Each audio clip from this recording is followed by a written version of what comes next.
କାହାଣୀ ଅବ୍ୟକ୍ତ। ଶୀତ ଋତୁରେ ହିଁ ରୋଗଟା ବେଶୀ କଷ୍ଟ ଦିଏ, ଅଥଚ ଥଣ୍ଡା ଚିକିତ୍ସାରେ ହିଁ କଷ୍ଟ ଉଣା ହେଲା ପରି ଲାଗେ। ଛାତିରେ କଷ୍ଟ ଆରମ୍ଭ ହେବା ମାତ୍ରେ ବସୁଧା ଶୀତ ରାତିରେ ବି ଘୋଡ଼େଇ ହୋଇଥିବା ଗରମ ଶାଲଟାକୁ ଛାଟିପିଟି ହୋଇ ଫିଙ୍ଗି ଦିଅନ୍ତି। ମୁଣ୍ଡରେ ଥଣ୍ଡା ପାଣି ଦିଅନ୍ତି, ବରଫ ମିଶା ପାଣି ଢକ୍ ଢକ୍ କରି ପିଅନ୍ତି। ରୋଗଟା ଛାତିରୁ ଆରମ୍ଭ ହୋଇ ମୁଣ୍ଡକୁ ଧରେ, ବ୍ୟାପିଯାଏ ସମଗ୍ର ଶରୀରକୁ। ସାରା ଦେହରେ ଗରମ ଶାଲର କଣ୍ଟା ଫୋଡ଼ି ହୋଇଯାଏ, ପାଦ ହାତ ଝିମଝିମ ହୁଏ। ଅନେକ ବର୍ଷ ହେଲା ବସୁଧା ପ୍ରାୟ ଶାଲ ଘୋଡ଼େଇ ହୁଅନ୍ତି ନାହିଁ। ବାହାରକୁ ଗଲାବେଳେ ଶୀତ ହେଉ କି ନ ହେଉ ଶାଲ ଖଣ୍ଡେ ଦେହରେ ପକାଇବା ଲୋକାଚାରରେ ପରିଣତ ହୋଇଗଲାଣି କହିଲେ ଚଳେ। ସେତେବେଳେ ଶାଲ ଖଣ୍ଡେ ଦେହରେ ପକାଇବାକୁ ବସୁଧା ବାଧ୍ୟ ହୁଅନ୍ତି, କିନ୍ତୁ ଶାଲ ଘୋଡ଼େଇ ହେବାର ଅଳ୍ପ ସମୟ ପରେ ହିଁ ଛାତିର ଅଜଣା ସ୍ଥାନରେ ରୁଗୁରୁଗୁ ହୋଇ ଅଦେଖା ଯନ୍ତ୍ରଣାଟିଏ ଚେଇଁ ଉଠେ। ଅଧିକାଂଶ ସମୟ ଯନ୍ତ୍ରଣାଟା ଢୋକି ନିଅନ୍ତି ବସୁଧା। ବେଳେବେଳେ କିନ୍ତୁ ଯନ୍ତ୍ରଣା ଅକ୍ତିଆର ବାହାରକୁ ଚାଲିଯାଏ। ବସୁଧାଙ୍କର ମୁହଁ ଦେଖିଲେ ଛାତି ଭିତରର ଯନ୍ତ୍ରଣାଟାକୁ ଠିକ୍ ଠାବ କରିପାରନ୍ତି ତାଙ୍କର ସ୍ୱାମୀ ନୀଳାଦ୍ରି। ଆସ୍ତେ ଶାଲଟାକୁ କାଢ଼ି ନିଅନ୍ତି ତାଙ୍କ ଦେହରୁ। ପଙ୍ଖା ଚଲେଇ ଦେଇ ବସୁଧାଙ୍କର ମନ ପରିବର୍ତ୍ତନ କରିବାକୁ ଚେଷ୍ଟା କରନ୍ତି ସିଏ। ଦେଖିବା ଲୋକ ଦ୍ୱନ୍ଦ୍ୱରେ ପଡ଼ି ଭାବନ୍ତି ରୋଗଟା ଶାରୀରିକ ନା ମାନସିକ। ବେଳେବେଳେ ଗୋଟିଏ ନିର୍ଦ୍ଦିଷ୍ଟ ରଙ୍ଗର ପୋଷାକ ଦେଖିଲେ ବା ପିନ୍ଧିଲେ ତାଙ୍କର ଯନ୍ତ୍ରଣା ବଳେଇ ପଡ଼େ। ରଙ୍ଗ ସଙ୍ଗେ ରୋଗର ସମ୍ପର୍କ କ'ଣ? ରଙ୍ଗର ମନ ଉପରେ ଗୋଟିଏ ପ୍ରଭାବ ଅଛି, ଠିକ୍ ଯେମିତି ଅଛି ପାପର। ସେଇଥିପାଇଁ ଶାଢ଼ୀଠାରୁ ପର୍ଦ୍ଦାକନା ପର୍ଯ୍ୟନ୍ତ ରଙ୍ଗ ନିର୍ବାଚନରେ ସେ ଭାରି ହୁସିଆର। ତୁଷାର ଶୁଭ୍ର ପୋଷାକ ପିନ୍ଧିଲେ ଶୁଭ୍ର, ନିର୍ମେଘ ବାଦଲ ଖଣ୍ଡ ଭଳି ମନ ବନ୍ଧନହୀନ ବିମୁକ୍ତ ହୋଇଯାଏ। ଗାଢ଼ ଲାଲ ରଙ୍ଗ ମନଟା ଜମାଟ ବନ୍ଧା ଗାଢ଼ ରକ୍ତ ଭଳି ଅହଙ୍କାରରେ ଭରିଦିଏ। ସବୁଜ ରଙ୍ଗ ବର୍ଷା ଋତୁ ଭଳି ମନକୁ ସ୍ନେହାର୍ଦ୍ର କୋମଳ, ଆଉ ରଙ୍ଗ ମନକୁ କରେ ସ୍ମୃତିମୁଖର। ବାସନ୍ତୀ ରଙ୍ଗ ମନକୁ କରେ ଚପଳ ଚଞ୍ଚଳ ଗୀତମୟ। ମନ ଉପରେ ରଙ୍ଗର ପ୍ରଭାବ ସମ୍ପର୍କରେ ଏ ଅବଶ୍ୟ ସାର୍ବଜନୀନ ସତ୍ୟ ହୋଇନପାରେ। ବସୁଧାଙ୍କର ଏ ହେଉଛି ନିଜସ୍ୱ ଅନୁଭବର କଥା। ସେଇଥିପାଇଁ ସେଥର ହରଦ୍ୱାର କୋଅପରେଟିଭ୍ ଷ୍ଟୋରରୁ ଧୂସର ଆକାଶ ରଙ୍ଗର ମୂଲ୍ୟବାନ ଗରମ ଶାଲଟିଏ କିଣିଥିଲେ ବସୁଧା। ପୁରୁଷମାନଙ୍କର ଶାଲର ରଙ୍ଗ ୟା ଛଡ଼ା ଆଉ କିଛି ହେଲେ ବସୁଧାଙ୍କର ଦୃଷ୍ଟିକଟୁ ହୁଏ। ଅବଶ୍ୟ ନୀଳାଦ୍ରିଙ୍କର ଈଷତ୍ ନୀଳ ଏବଂ ଘିଅ ରଙ୍ଗର ଆଉ ଦୁଇଟା ଶାଲ ଅଛି, କିନ୍ତୁ ବସୁଧାଙ୍କର ପସନ୍ଦରେ କିଣା ହୋଇନଥିଲା। ବହୁ ବର୍ଷ ତଳେ ବିବାହ ପ୍ରଥମ ବର୍ଷ ପୌଷ ପୂର୍ଣ୍ଣିମା ଭାର ସଙ୍ଗେ ଗୋଟିଏ ଶାଲ ଆସିଥିଲା ବସୁଧାଙ୍କର ବାପଘରୁ, ଆଉ ଗୋଟିଏ ନୀଳାଦ୍ରି ନିଜେ କେବେ କିଣିଥିଲେ। ବଡ଼ ଭଉଣୀର ଦେହ ଖରାପ ଯୋଗୁଁ ତାକୁ ଦେଖିବା ପାଇଁ ସେଥର ଏକା ଏକା ଦିଲ୍ଲୀ ଆସିଥିଲେ ବସୁଧା। କିଛି ଦିନ ରହିଥିଲେ ଅପା ପାଖରେ। ଅପା ସୁସ୍ଥ ହେବା ପରେ ଦୁଇ ଭଉଣୀ ଭିଣୋଇ ସାହେବଙ୍କ ସଙ୍ଗେ ହରଦ୍ୱାର ଋଷିକେଶ ବି ଘୁରି ଆସିଥିଲେ। ପିଲାମାନଙ୍କ ପାଇଁ ଦିଲ୍ଲୀରୁ ସେମାନଙ୍କର ବରାଦ ଜିନିଷ କିଣା ସରିଥିଲା। ନୀଳାଦ୍ରିଙ୍କ ପାଇଁ କ'ଣ ନେବେ ଭାବନାରେ ପଡ଼ିଥିଲେ ବସୁଧା। ହଠାତ୍ ହରଦ୍ୱାର କୋଅପରେଟିଭ୍ ଷ୍ଟୋରରେ ଝୁଲୁଥିବା ସେଇ ଶାଲଟା ଉପରେ ଦୃଷ୍ଟି ସ୍ଥିର ହୋଇଯାଇଥିଲା ତାଙ୍କର। ଶାଲର ରଙ୍ଗଟା ବାସ୍ତବିକ ଚମତ୍କାର। ଧୂସର ନୀଳ ରଙ୍ଗର ଶାଲରେ ଚମତ୍କାର ସୂକ୍ଷ୍ମ କାମର ଚମଡ଼ା ଖଇରିଆ ରଙ୍ଗର ଧଡ଼ି। ମନେ ମନେ ଏମିତିକା ଶାଲଟିଏ ସେ ଖୋଜୁଥିଲେ ନୀଳାଦ୍ରିଙ୍କ ପାଇଁ, କିନ୍ତୁ ରଙ୍ଗ, ଧଡ଼ି ଏବଂ ଦାମ ସବୁ ଏକତ୍ର ପସନ୍ଦ ହୋଇନି କେବେ। ଆଖି ବୁଜି ଶାଲଟା କିଣି ପକାଇଲେ ବସୁଧା। ଶାଲଟା ଘୋଡ଼େଇ ହେଲେ କେତେ ଶୀତ ରଖିବ ସେ କଥା ଚିନ୍ତା ନ କରି ନୀଳାଦ୍ରିଙ୍କର ଚେହେରାରେ ପୌରୁଷର ଉଦାସ ଗାମ୍ଭୀର୍ଯ୍ୟ କେମିତି ଫୁଟି ଉଠିବ ତାହା ହିଁ କଳ୍ପନା କରୁଥିଲେ ବସୁଧା। ଦିଲ୍ଲୀରୁ ଫେରିବା ବାଟରେ ମେ ମାସର ଧୁ ଧୁ ଖରାଦିନେ ନୀଳାଦ୍ରିଙ୍କୁ ଧୂସର ନୀଳ ରଙ୍ଗ ଶାଲ ଘୋଡ଼େଇ ହୋଇ ଉଦାସ ଔଦାସୀନତାରେ ପଦଚାରଣା କରୁଥିବାର ଦୃଶ୍ୟ କଳ୍ପନା ନେତ୍ରରେ ବାର ବାର ଦେଖିଥିଲେ ବସୁଧା ଏବଂ ନିଜ ରୁଚିଶୀଳତାର ମାନ ନିର୍ଦ୍ଧାରଣ କରି ଆତ୍ମସନ୍ତୋଷ ଲାଭ କରିଥିଲେ।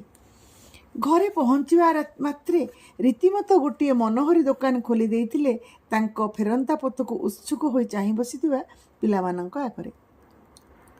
ନୀଳାଦ୍ରିଙ୍କ ସାମ୍ନାରେ ଶାଲଟାକୁ ଖୋଲି ଦେଇ ତାଙ୍କୁ ଚମତ୍କୃତ କରିଦେବେ କ'ଣ ନିଜେ ପୁନର୍ବାର ଚମତ୍କୃତ ହୋଇଥିଲେ। ଶାଲଟା ସମସ୍ତଙ୍କର ପସନ୍ଦ ହେଇଥିଲା। ନିଜ ପାଇଁ ମଧ୍ୟ ସୁନ୍ଦର ଶାଲଟିଏ ଆଣିଥିଲେ ବସୁଧା। ଶୀତ ଋତୁରେ ଭିନ୍ନ ଭିନ୍ନ ପ୍ରକାର ଶାଲ୍ ଘୋଡ଼େଇ ହେବା ବସୁଧାଙ୍କର ଗୋଟିଏ ସଉକ।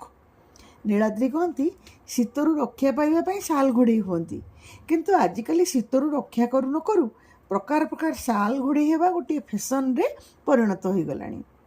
କେହି କେହି ଜାଲି କାମକର ଶାଲ୍ ବି ଘୋଡ଼େଇ ହୁଅନ୍ତି, ଯାହା ଶୀତରୁ ଆଦୌ ରକ୍ଷା କରେ ନାହିଁ।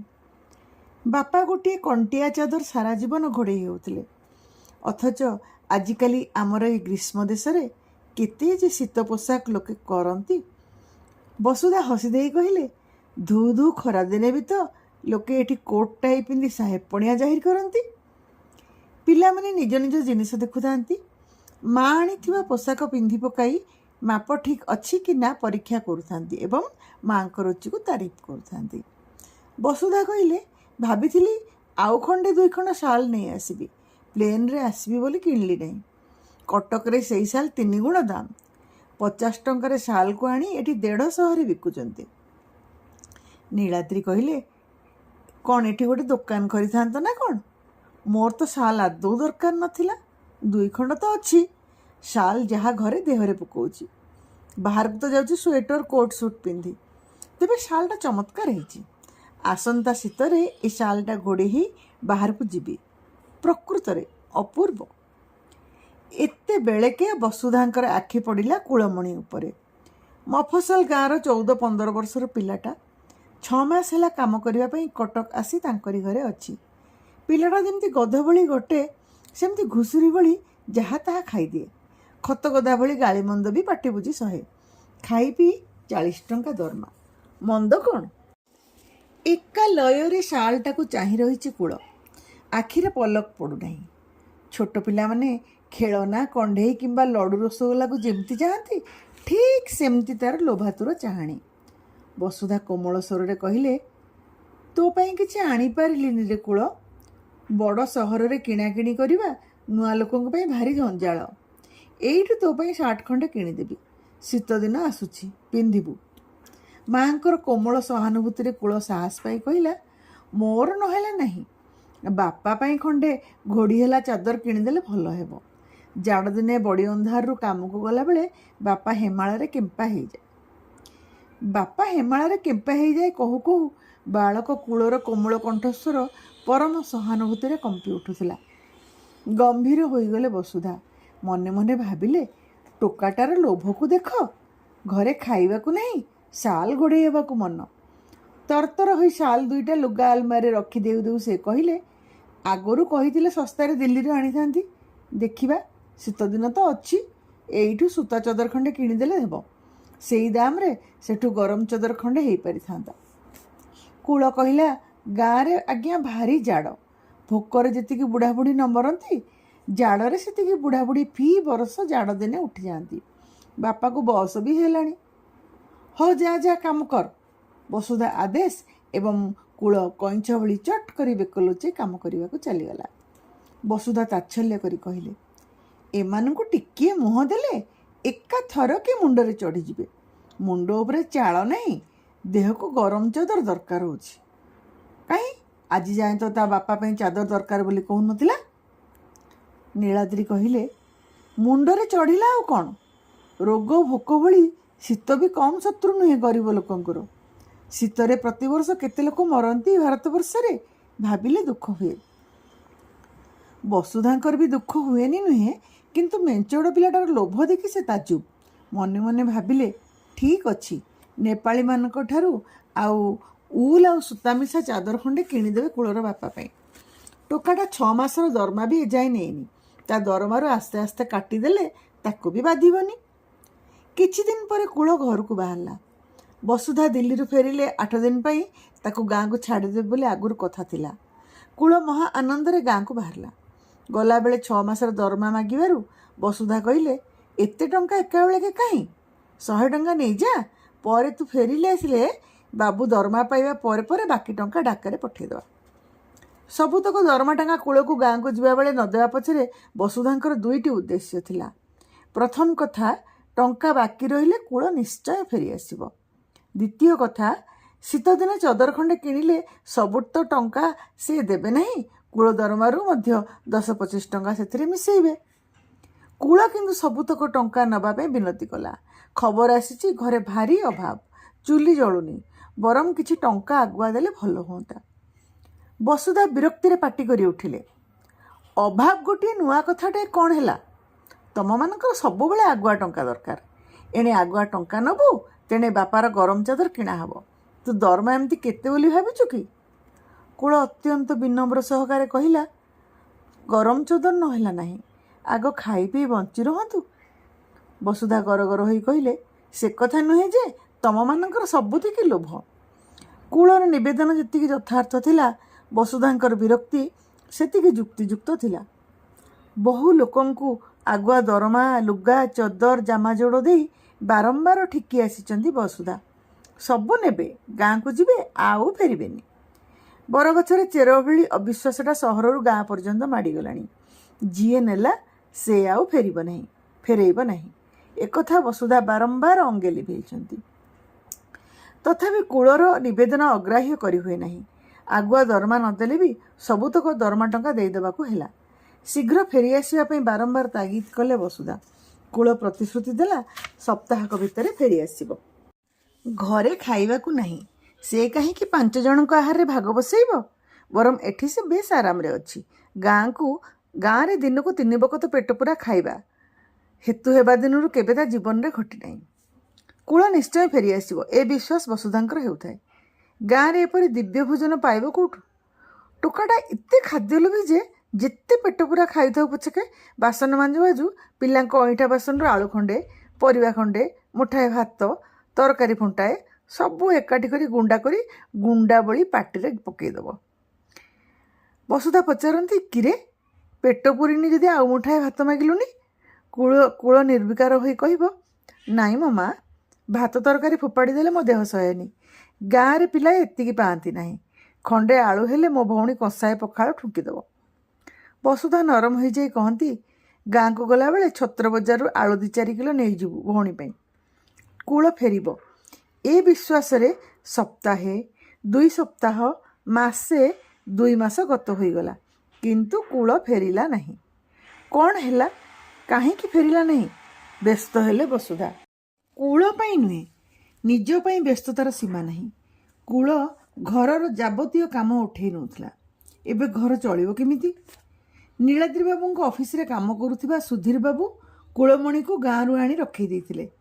କୂଳମଣିକୁ ପୁଣି ଥରେ ଗାଁରୁ ଧରି ଆଣିବାକୁ ଅନୁରୋଧ କଲେ ବସୁଧା। ସୁଧୀର ବାବୁ ଗାଁରୁ ଫେରି କହିଲେ, ପିଲାଟା ଗାଁରେ ନ ଖାଇ ନ ପିଇ ବାରବୁଲା ଭଳି ବୁଲୁଛି ପଛକେ କଟକ ଆସିବା ନାଁ ଧରୁନି।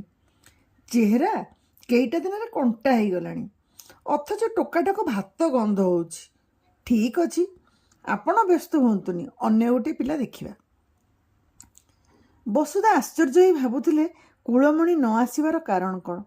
ପିଲାଟା ଏଠି ଖୁସିରେ ଥିଲା, ଭଲରେ ଗାଁକୁ ଗଲା, ଫେରିଆସିବ କହିଯାଇଛି ଯେ ଯାଇଛି। ଅନ୍ୟ ପିଲା ଆସିଲା, କୂଳମଣିର ସ୍ଥାନ ପୂରଣ ହେଲା। ସମସ୍ତେ କୂଳମଣିର ଅଭାବ ଭୁଲିଗଲେ। କିନ୍ତୁ ଅକସ୍ମାତ୍ ଦିନେ କୂଳମଣିକୁ ଖୋଜା ପଡ଼ିଲା। ଗାଡ଼ି ଭଡ଼ା ଦେଇ ସୁଧୀର ବାବୁଙ୍କୁ କୂଳମଣିକୁ ଧରି ଆଣିବା ପାଇଁ ନିର୍ଦ୍ଦେଶ ଦିଆଗଲା। ଭଲରେ ନ ଆସିଲେ ପୋଲିସ ହାତରେ ଧରା ଆସିବ ବୋଲି ମଧ୍ୟ ଜଣାଇ ଦିଆଗଲା। ନୀଳାଦ୍ରି ବାବୁ ତେବେ ମଧ୍ୟ କହୁଥାନ୍ତି, ଭଲ କରି ଚାରିଆଡ଼େ ଖୋଜ, ଚାଦରଟା କେଉଁଠି ଥିବ। ଏଡ଼େ ଦାମିକା ଶାଲଟା ନେଇ କୂଳମଣି କରିବ କ'ଣ? ବସୁଧା ଖୋଜି ଖୋଜି ହତାଶ ହେଇଗଲେଣି। 5 ଥର ଖୋଜି ସାରିଲେଣି ଆଲମାରୀ, ବାକ୍ସ, ଥାକ ସବୁଆଡ଼େ। ଶାଲଟାର ଚିହ୍ନ ବର୍ଣ୍ଣ ନାହିଁ। ଶୀତ ଭଲ ହୋଇ ପଡ଼ିବା ପରେ ହିଁ ନୀଳାଦ୍ରି ନୂଆ ଶାଲଟା ଘୋଡ଼େଇ ହେବା ପାଇଁ ମାଗିଥିଲେ। ବସୁଧା ଶାଲ ରଖିଥିବା ସ୍ଥାନ ଖୋଜି ଆକାଶରୁ ପଡ଼ିଲେ। ଏ କାଣ୍ଡ କୂଳମଣି ଛଡ଼ା ଆଉ କାହାରି ନୁହେଁ। ଲୁଗା ଆଲମାରୀରେ ପ୍ରାୟ ଚାବି ପଡ଼େ ନାହିଁ। ମଝିରେ କୂଳମଣି ଲୁଗା ଭଙ୍ଗାଭଙ୍ଗି କରି ଆଲମାରୀରେ ରଖେ। ଏ ଘରେ କୂଳମଣି ଛଡ଼ା ବାହାର ଲୋକ କିଏ ଚଳପ୍ରଚଳ ହୁଏ ଯେ ଶାଲଟା ନେଇଯିବ? ଶାଲଟା ସବା ତଳ ଥାକରେ କାଗଜ ପ୍ୟାକେଟରେ ପଶି ଥୁଆ ହେଇଥିଲା। ବର୍ତ୍ତମାନ ସାରା ଘର ଖୋଜା ସରିଲାଣି, ସବୁ ଅଛି, ସେ ଶାଲଟା ନାହିଁ। କୂଳମଣିର ସେଇ ଲୋଭାତୁର ଆଖି ଦୁଇଟା ମନେ ପଡ଼ୁଥିଲା। ବାପା ପାଇଁ ହଠାତ୍ ଚଦର ମାଗିଲା କାହିଁକି? ଗଲାବେଳେ ଜିଗର କରି ସବୁ ଦରମା ନେଇଗଲା କାହିଁକି? ପୁଣି କହିଲା, ଚଦର ନହେଲେ ନାହିଁ, ଟଙ୍କା ସବୁ ଦେଇଦିଅ।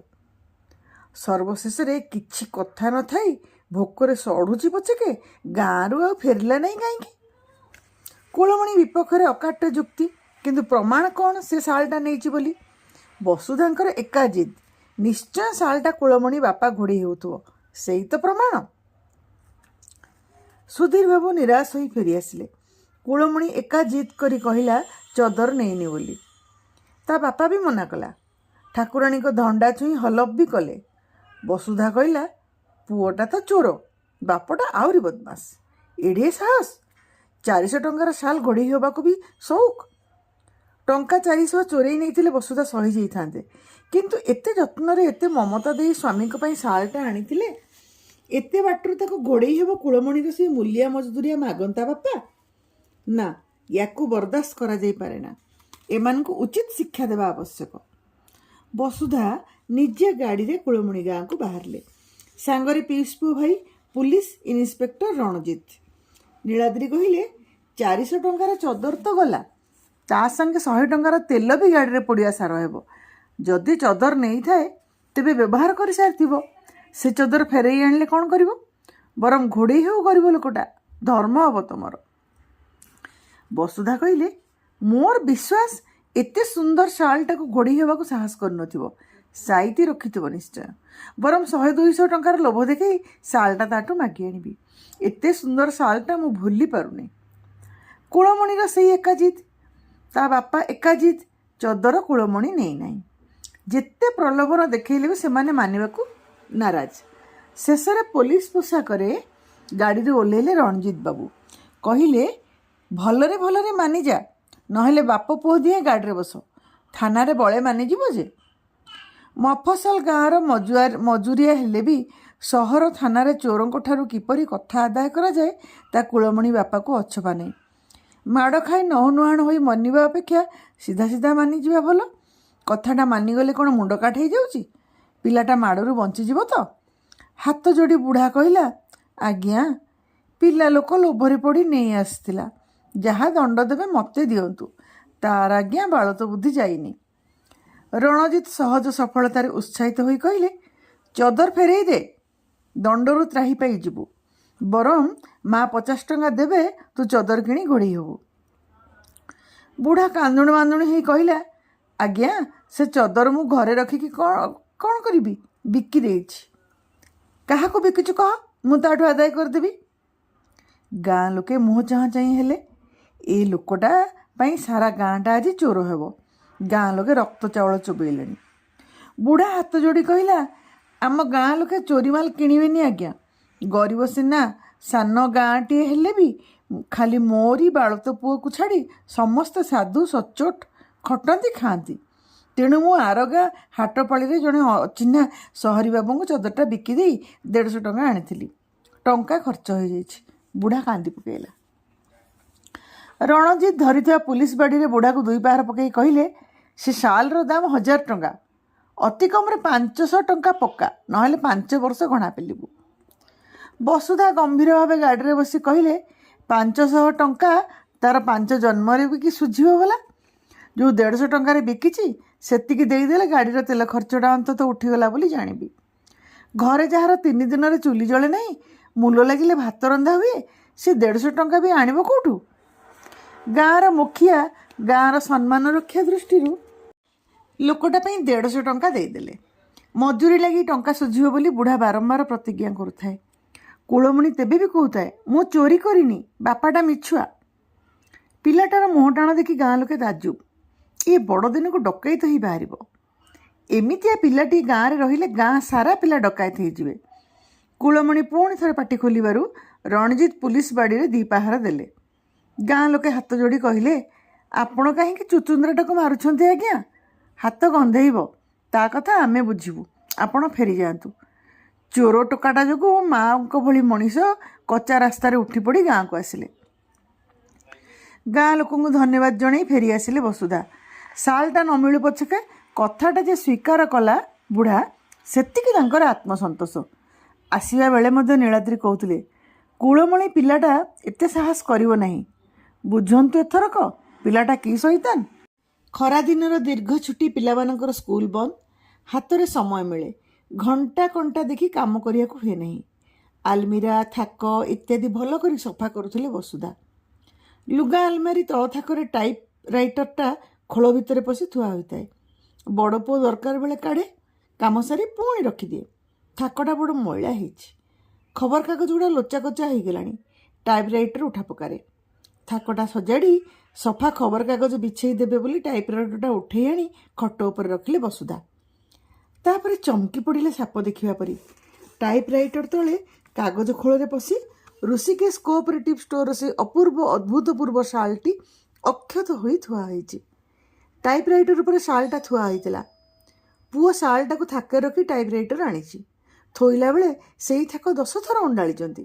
ହେଲେ ଟାଇପ୍ ରାଇଟରଟା ଟେକି କରି ଦେଖନ୍ତା ନାହିଁ କାହିଁକି? ଶାଲଟା ମିଳିଗଲା ବୋଲି ପ୍ରଥମେ ଖୁସିଟାଏ ହୋଇଗଲେ ବସୁଧା। ପରକ୍ଷଣରେ ଅପରାଧ ବୋଧରେ ଭାରି ହୋଇଗଲା ହୃଦୟ। ନିର୍ଦ୍ଦୋଷ ଗରିବ ପିଲାଟା ଠାରୁ ସେ 150 ଟଙ୍କା ଆଣି ପେଟ୍ରୋଲ ପୋଡ଼ିଦେଲେ, ଯେଉଁଥିପାଇଁ ବିନ୍ଦୁ ବିନ୍ଦୁ ରକ୍ତ ଢାଳି ଲୋକଟା କରଜ ସୁଝିଥିବ। ଖାଲି ସେତିକି ନୁହେଁ, ସାରା ଗାଁ ଆଗରେ ବାପ ପୁଅ ଦୁହିଁଙ୍କୁ ଚୋର ସାବ୍ୟସ୍ତ କରିଦେଲେ ଏତେ ସହଜରେ। ଶାଲଟା ମିଳିଯାଇଛି ବୋଲି କାହାକୁ କହିବେ? ପିଲାମାନେ ବି କ'ଣ ଭାବିବେ ଶୁଣିଲେ? ନୀଳାଦିତି ତ ସାରା ଜୀବନ ଉଘେଇବେ। ରଣଜିତଙ୍କୁ ଡାକି ନିଜ ଦୁଃଖ କହିଲେ ବସୁଧା। ଲୋକଟା ମିଛରେ କାହିଁକି ନିଜକୁ ଚୋର କରିଦେଲା ବୋଲି ସେ ବି ଆଶ୍ଚର୍ଯ୍ୟ ହେଉଥିଲେ। ରଣଜିତ ପରମ ଗୌରବରେ କହିଲେ, ସବୁ ଏଇ ପୁଲିସ ବାଡ଼ି ଖଣ୍ଡକର କରାମତି। ବୁଝିଲୁ, ମାଡ଼କୁ ବ୍ରହ୍ମା ବି ତ ଡରନ୍ତି। ତେବେ ଲୋକଟା ନିଜ ପୁଅକୁ ପୁଲିସ ମାଡ଼ରୁ ରକ୍ଷା କରିବାକୁ ଯାଇ ଏତେ ମିଛ କହିଲା। କିନ୍ତୁ ତାଠାରୁ 150 ଟଙ୍କା ଆଣିବା କେତେ ଅନ୍ୟାୟ କଥା ହେଲା ରଣଜିତ। ବସୁଧାଙ୍କର ଏକବାରେ କାନ୍ଦ କାନ୍ଦ ଅବସ୍ଥା। ରଣଜିତ ସହଜ ଭାବରେ କହିଲେ, ଏତ ବ୍ୟସ୍ତ ହେବାର କ'ଣ ଅଛି? ଟଙ୍କାଟା ସୁଧୀର ବାବୁଙ୍କ ହାତରେ ପଠେଇଦେ ଲୋକଟା ପାଖକୁ। ହଁ, ଚଦରଟା ଆମ ଘରୁ ମିଳିଛି ବୋଲି କହିବୁନି। ତା ଦ୍ୱାରା ମୋ ଉପରୁ ଲୋକଙ୍କର ଆସ୍ଥା ତୁଟିଯିବ। କ'ଣ ଭାବିବେ ସମସ୍ତେ ମୋତେ? ଦୟା ପରବଶ ହୋଇ ଗରିବ ଲୋକଟାରେ ଟଙ୍କା ଫେରେଇ ଦେଲୁ ବୋଲି କହିବୁ। ତା ଦ୍ୱାରା ତୋର ଯଶ ବଢ଼ିବ, ମୋ ସୁନାମ ରକ୍ଷା ହେବ, ଲୋକଟା ବି ତା ଟଙ୍କା ପାଇଯିବ। ହଁ, ଶାଲଟା ମୋତେ ଦେଇଦେ। ଆଉ ଗୋଟିଏ ନୂଆ ଶାଲ କିଣି ଆଣିଛି କହି ଭିଣୋଇ ସାହେବଙ୍କୁ ମୁଁ ପ୍ରେଜେଣ୍ଟ କରିଦେବି। ଖୁବ୍ ମଜା ହେବ। କୁଳମଣି ବାପା ପାଇଁ ଚାଦର ଖଣ୍ଡେ କିଣିଲେ ବସୁଧା। 150 ଟଙ୍କା ସଙ୍ଗେ ଆଉ 50 ଟଙ୍କା ମିଶାଇ ବସୁଧା ସୁଧୀର ବାବୁଙ୍କୁ ଡକେଇ ଦେଲେ। କହିଲେ, ନିଅନ୍ତୁ, କୁଳମଣି ବାପାର ଟଙ୍କାଟା ଫେରେଇ ଦେବେ। ପିଲାଟା ଚୋରି କଲା ବୋଲି ବାପଟା ଦଣ୍ଡ ପାଇବ କାହିଁକି? ଆଜିକାଲି ପିଲାଏ ତ ବାପା ମାଆଙ୍କୁ କଷ୍ଟ ଦେବା ପାଇଁ ଜନ୍ମ ହେଇଛନ୍ତି। ସେତେବେଳେ ରାଗରେ ଟଙ୍କାଟା ନେଇ ଆସିଲି ସିନା, ଭାରି ଖରାପ ଲାଗୁଛି। ହଁ, ଏ ଚଦର ଖଣ୍ଡକୁ ବୁଢ଼ାକୁ ଦେବେ, ଆସନ୍ତା ଶୀତରେ ଘୋଡ଼େଇ ହେବ। ବସୁଧା ମୁହଁକୁ ଥଣ୍ଡା ପାଣିର ଛାଟ ମାରିଲା ପରି ଶୀତଳ କଣ୍ଠରେ ସୁଧୀର ବାବୁ କହିଲେ, ଆପଣ ସିନା ଉଦାର ଗୁଣରେ ଚୋରଟାକୁ ବି ଦାନ ଦକ୍ଷିଣା ଦେଉଛନ୍ତି, ଗାଁ ଲୋକ କିନ୍ତୁ ଉଚିତ ଶାସ୍ତି ଦେଇଛନ୍ତି। ଲୋକଟା ମଜୁରୀ ଖଟି ଗାଁ ମୁଖିଆଙ୍କ ପଇସା ଶୁଝିବା ପରେ ପରେ ଗାଁବାଲା ବାପ ପୁଅକୁ ପରସ୍ତେ ଛେଚିଲେ। ଗାଁ ନା ପକେଇଲା ବୋଲି ଜୋରିମାନା ହାଙ୍କିଲେ। ଜୋରିମାନା ବଦଳରେ ଲୋକଟାକୁ ଗୋତି ଖଟେଇଲା ପରି ମାଗଣାରେ ଖଟେଇଲେ ପାଳି କରି। ଗାଁବାଲାଙ୍କ ମାଡ଼, ଭୋକ ଉପାସ, ଖଟଣି, ତା ସାଙ୍ଗକୁ ଏ ବର୍ଷର ହାଡ଼ଭଙ୍ଗା ଶୀତର ପ୍ରକୋପରେ ବୁଢ଼ାଟା 2 ମାସ ତଳେ ମରିଗଲା ଯେ ନାହିଁ ଯେ ତରିଗଲା। ଆଉ କୁଳମଣି? ବସୁଧା ବ୍ୟାକୁଳ ହୋଇ ପ୍ରଶ୍ନ କଲେ। ବାପା ମଲା ପରେ ଚୋର ଟୋକାଟା ଗାଁବାଲାଙ୍କ ଅତ୍ୟାଚାର ଭୟରେ ରାତାରାତି ଫେରାର ହୋଇଯାଇଛି। ସାନ ଭଉଣୀଟାକୁ ଆଉ କିଏ ବାହା ହେବ? ଗାଁ ମୁଖିଆଙ୍କ କୋଠିଆ ତୃତୀୟ ପକ୍ଷ ସ୍ତ୍ରୀ ଭାବରେ ତାକୁ ଦୟାକରି ଗ୍ରହଣ କରିଛି। ମା ତ ନଥିଲା। ଚୋର ବଂଶ ଏକାଥରେ ନିପାତ। ବସୁଧାଙ୍କର ଛାତି ରୋଗଟା ଠିକ୍ ସେଇ ମୁହୂର୍ତ୍ତରୁ ଆରମ୍ଭ। ସାଧୁ ଲୋକଟାକୁ ଚୋର କରିଦେବା କେତେ ସହଜ, ଅଥଚ ତାର ସାଧୁତା ତାକୁ ଫେରେଇ ଦେବା କେତେ କଷ୍ଟସାଧ୍ୟ। ନୀଳାଦ୍ରିଙ୍କୁ ସବୁ କଥା କହିଦେବା ପରେ ମଧ୍ୟ ରୋଗଟା କମି ନାହିଁ, ବରଂ ବର୍ଷକୁ ବର୍ଷ ଶୀତର ପ୍ରକୋପରେ ରୋଗଟା ବଢ଼ି ବଢ଼ି ଯାଉଛି। ଠିକ୍ ନିରାରୋଗ୍ୟ ଛାତି ରୋଗ ଭଳି, ଜୀବନବ୍ୟାପୀ, ଚିକିତ୍ସା ସାପେକ୍ଷ। ଅଥଚ ରୋଗଟାକୁ ସମୟର ମହୋଷଧି ଦବେଇ ଦେଲା ସିନା, କାଢ଼ି ନେଇପାରିଲା ନାହିଁ।